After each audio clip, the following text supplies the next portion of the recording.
Hope you're doing well today. Come on in. The subject topic today is twofold. One is what makes you a Mason. The next one is where was you first prepared to be a Mason? So that's our topic for today. So come on in. As you can see, I'm on the road, so this is the perfect for me to get this conversation in. I'm going to be here for a few minutes. So if you don't mind, let's have the conversation and talk about it just for a little while. I won't hold you long. So when most people, the first topic I'm going to talk about is where were you first prepared to be a Mason? Forget about your lodge, your Masonic jurisdiction. The question is, where were you first prepared to be a Mason?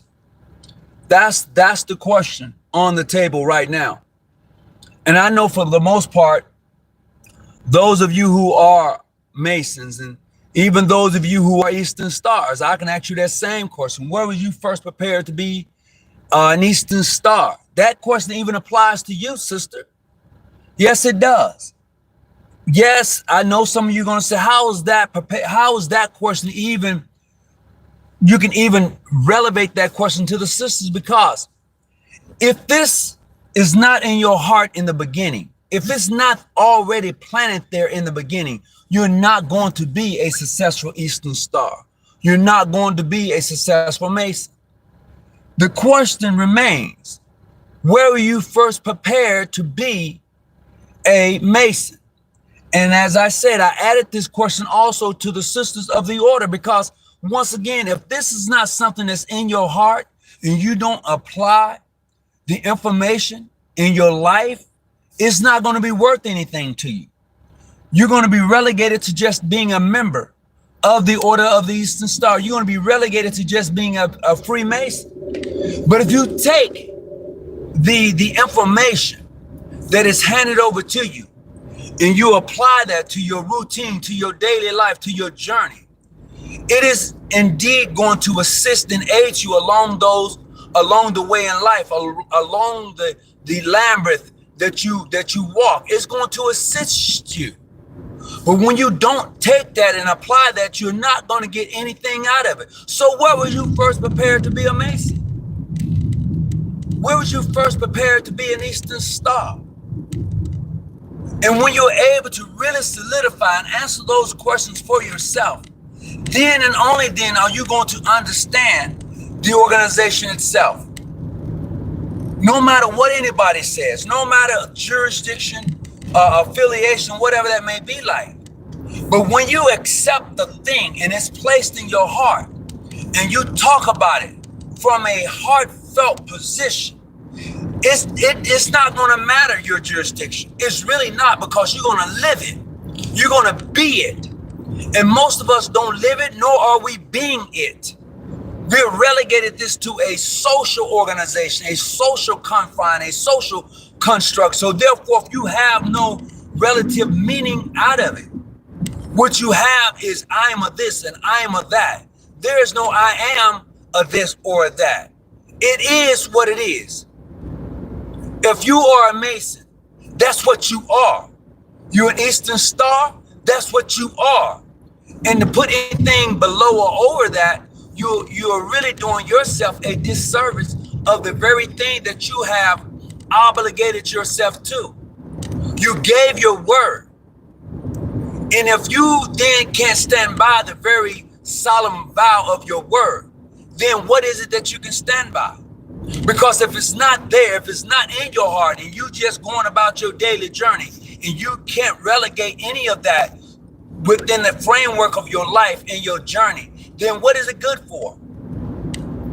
What is Masonry in the Order of the Eastern Star good for if you can't really place then Freemasonry within the Order of the Eastern Star?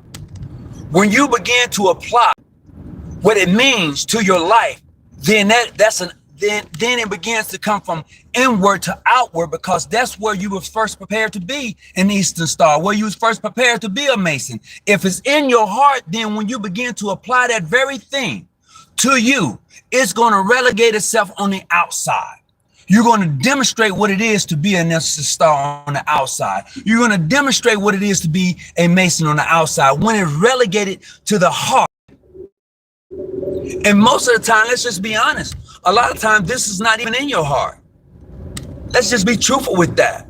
A lot of individuals who may join the Eastern Star, who may join the Freemasons, this ain't in your heart. You're joining because of John, and you're joining because of Tanya and Leanne.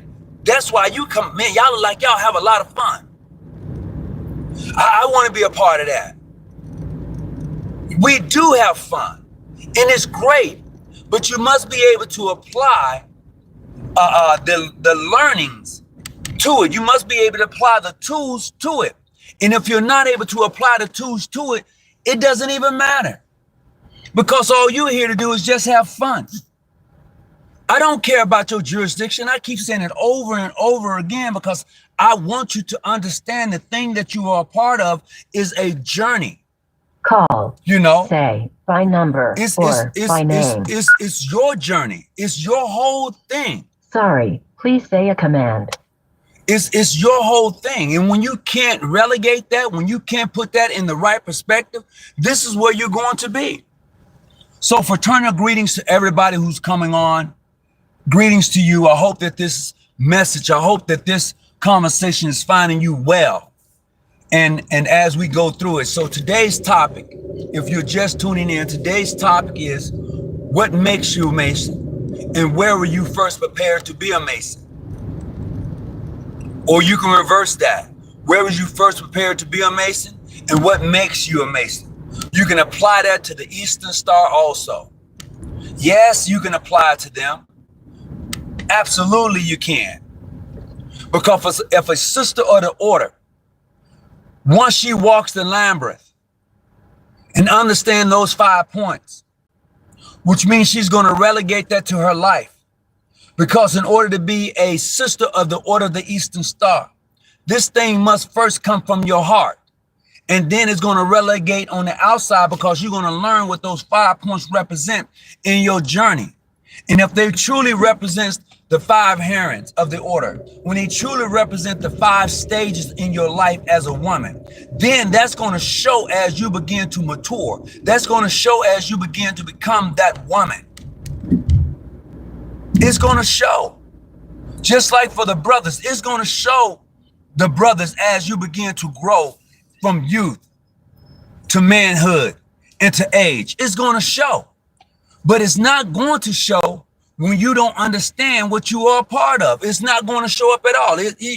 You might as well just leave it where it's at. It's not going to come forth like that. It is not going to happen. Greetings to you. I appreciate you stopping in. Thank you. So we must be able to go in, dissect this thing, go down a rabbit hole. Most of you don't go down the rabbit hole. Most of you are afraid to really have those conversations of the why. Yeah, Masonry is in your heart. It is. And let's hypothetically say you got that part.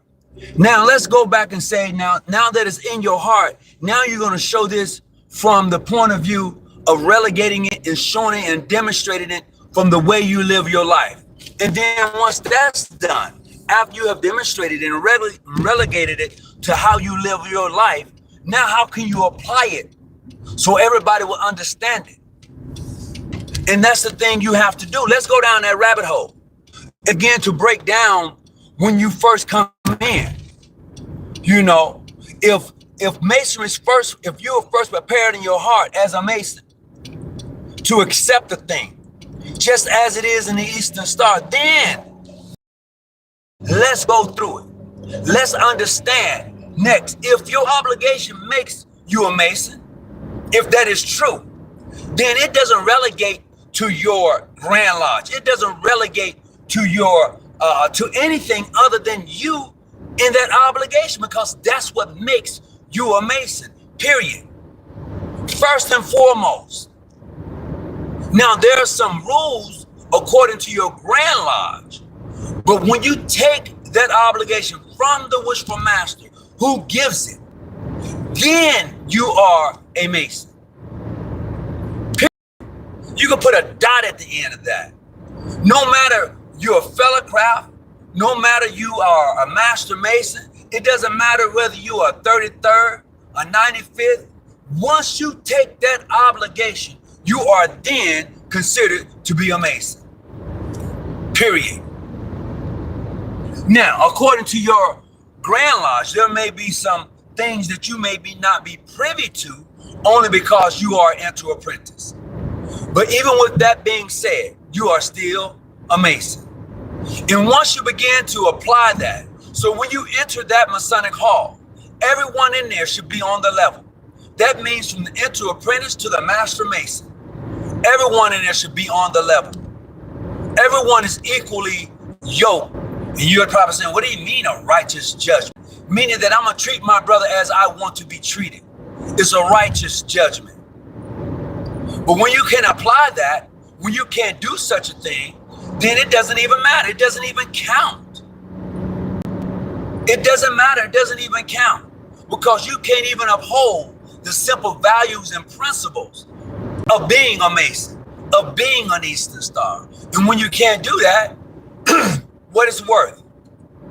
It's not worth anything. So what, you got a certificate? So what, you got the Masonic dues card or the Eastern Star dues card? But does that thing apply? Are you applying that thing to how you do business amongst your brothers and amongst those who are not in the organization? Are you applying that thing? Because if you're going to tell me that, oh, I took the obligation, so that makes me a Mason. Okay, it does. Now, with that being said, if it's in your heart, then it's going to be relegated to what's going to come out of you as a person. Plain and simple. It's not even complicated. But most of us, not all of us, but most of us get caught up in it. We get caught up in the BS that comes along with being in these different Masonic affiliations. You get caught up in it, so therefore, what you may want to present, what you want to partake in, you can't partake in it. You can't be brothers with such and such because he's not in your jurisdiction. You can't have a true sisterhood because she's not in your jurisdiction. And that's really the sad thing, because now you're doing the organization a disservice.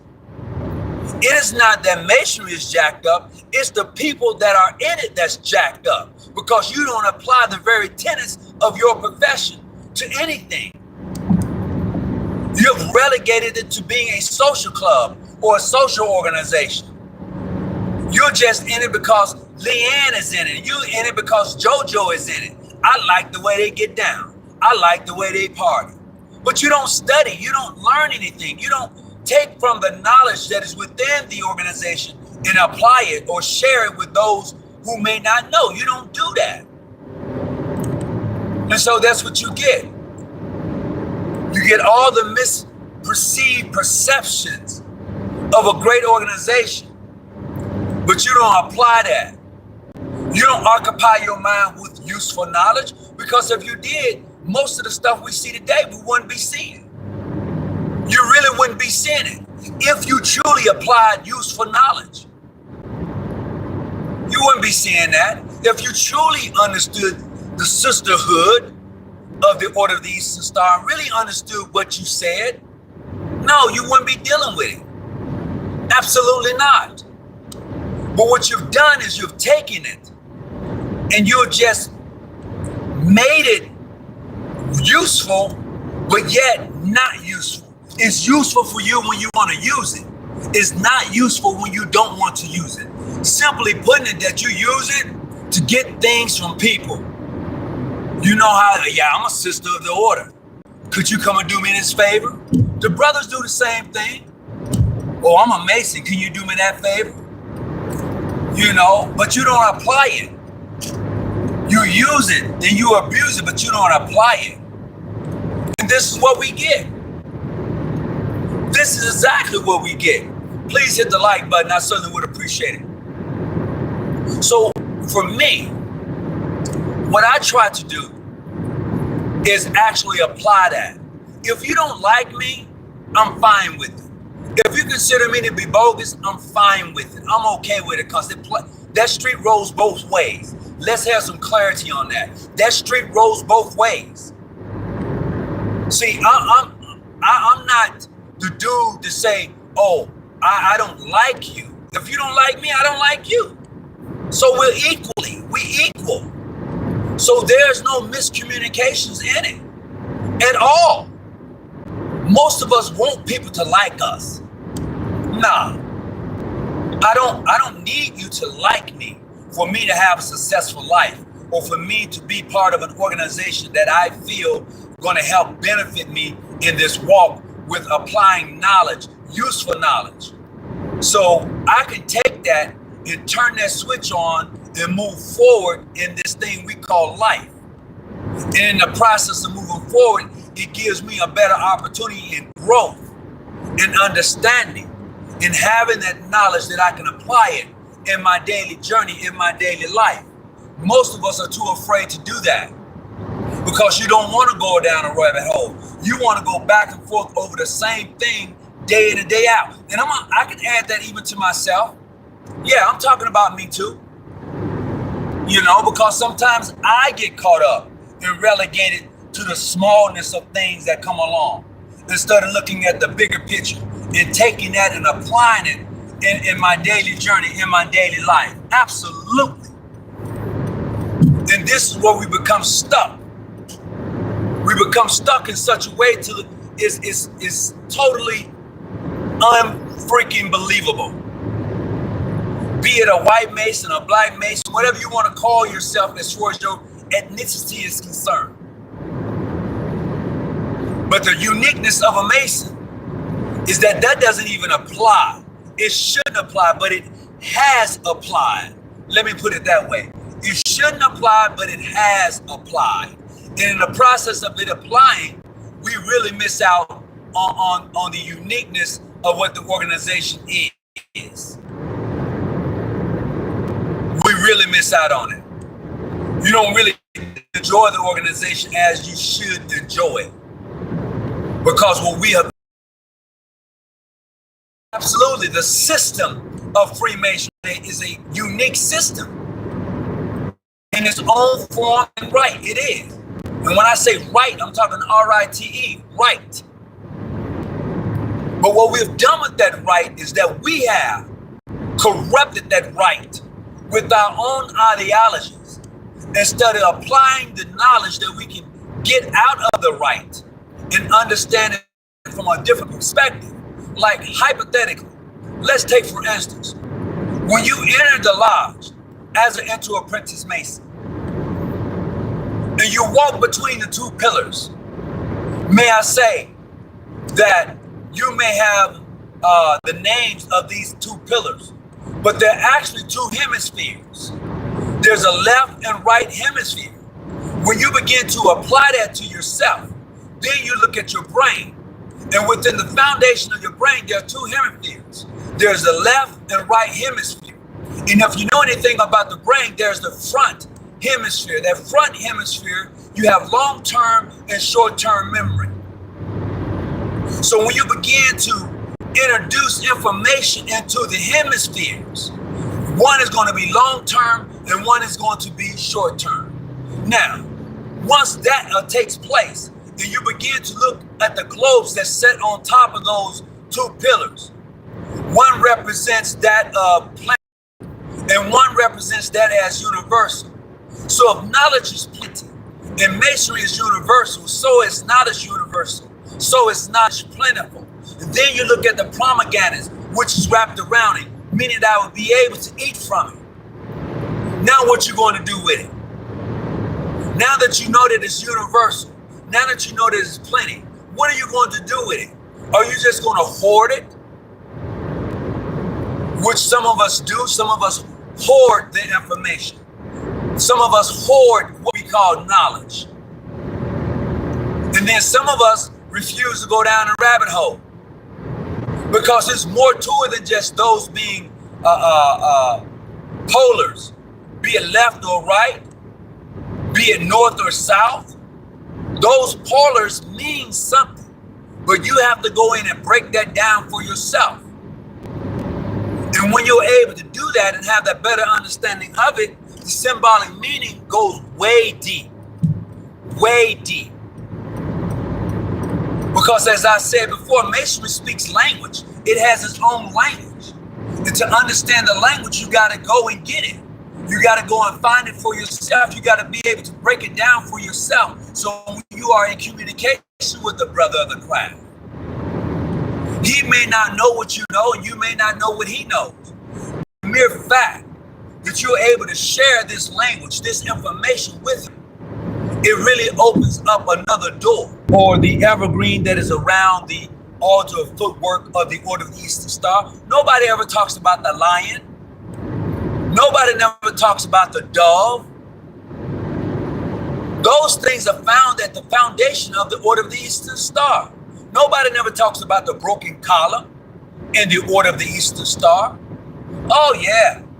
See, those things all are relegated. That's why the compass and square is hidden within the star. But you ain't ready for that.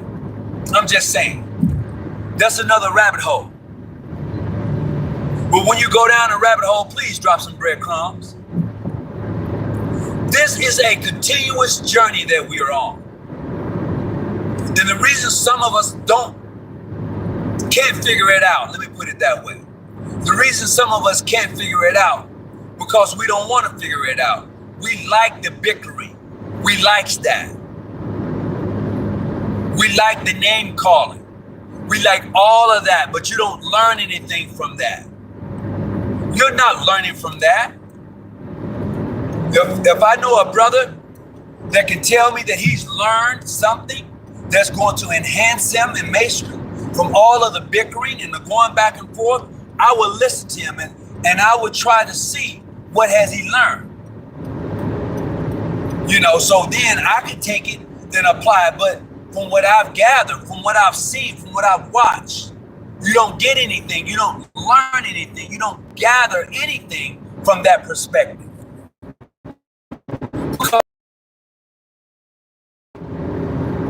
You take that perspective and you try to apply that to everybody else, and it doesn't work that way. It doesn't work that way. But that's cool. That's fine. Because that's what you do with it. That's how you break that divine knowledge down. I'm just sharing. And I know a lot of people say, man, you letting out the secrets. That's no secret. That is not a secret. This is just purely a lecture on understanding what you're a part of, because you said it was in my heart. You said that not only was it in my heart, but you took and repeated an obligation oath. Okay? That's what you did. That's what you said. You did that. It's not an allegiance. You gave your word. How much is your word worth? How much is it worth? When you give it. So look, I'm going to have to pause for the call. I got to get this call, and I'll pop back on here sometime later today, but I got to go. So look, whatever you do, keep your light on, stay out the bushes, and continue the journey. I'm out.